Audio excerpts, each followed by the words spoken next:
What's going on, guys? So today we got book summary number 4.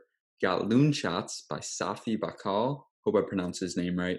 It's all about how to nurture crazy ideas that win wars, cure diseases, and elevate your business. So with that being said, let's get to it.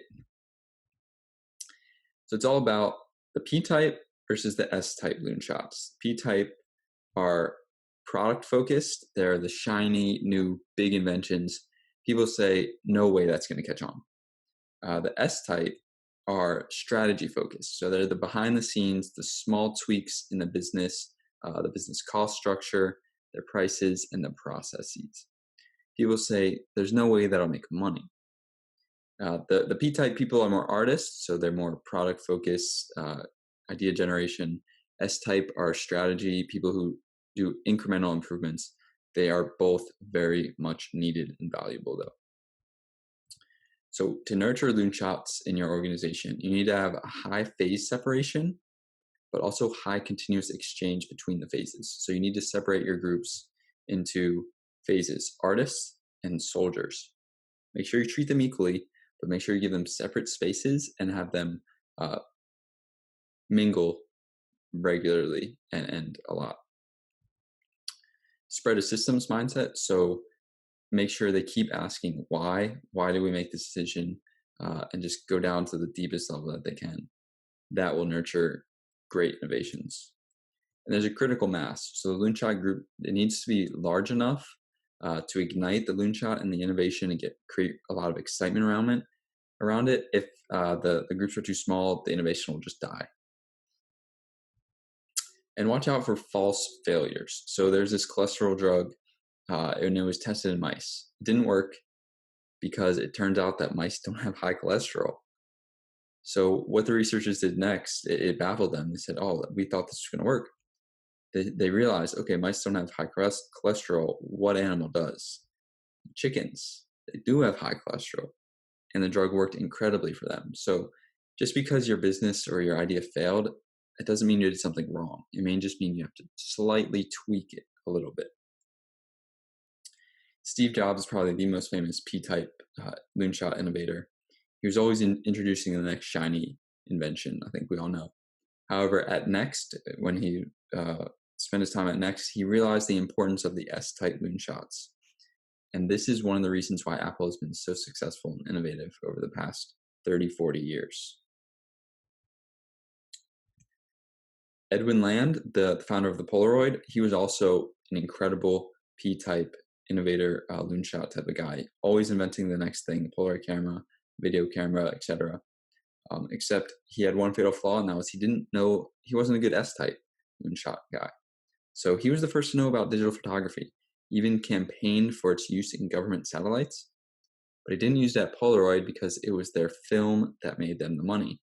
So this was an S-type Loonshot, a change in their price structure that he just didn't see because he was always focused on the next big shiny thing, which is fine, but you also need that S-type innovation as well to keep your company going. Exactly, and because of this, Polaroid crumbled. Company it crumbled. So let me ask you guys a question. What do you think the reason why England colonized the world and that the business language is English? What do you think the reason for that is? I'll give you a few seconds. Just think about it. All right, let me tell you. So China and India, they were much more technologically advanced, but they didn't have the same idea sharing community that Europe had. So all the different countries, they were so close together, it was a breeding ground for innovation. And England just happened to come up with the steam engine first. So Europe essentially did what Safi was trying to tell companies to do. High phase separation between the countries.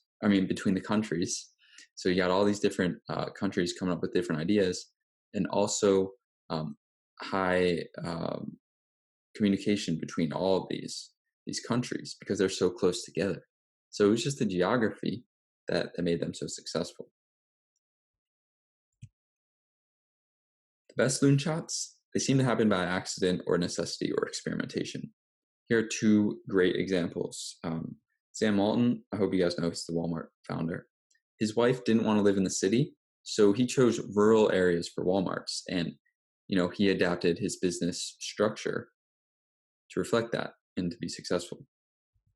And then there's the IKEA example. So IKEA's table, it fit better in a car without its legs. So that's why they started their business like it is. And another thing happened, they were banned from suppliers in Sweden. So they had to find a very cheap manufacturer. They ended up finding a very cheap Polish wood manufacturer, which, drove their prices way down. And perhaps the biggest thing, they had so many customers in one of their stores that a manager just let the customers go directly to the warehouse. That's a huge S-type loonshot. Something that people say, oh, why is that going to work? That's not going to work. That's not going to catch on. That's not going to make money.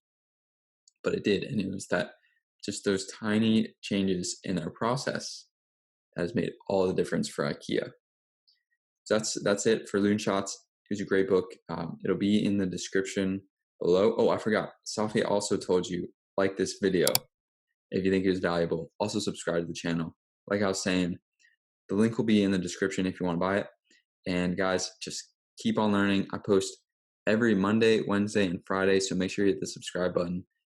Keep learning, keep growing, and keep living life. Hey guys, so lifelong learning and reading books is just one part of Sticky Habits University and Discipline 101. Imagine kicking all your bad habits to the curb, and imagine how successful you'd feel after implementing 10 new healthy habits. After enrolling in Discipline 101, my new course, that's how you'll feel every single day.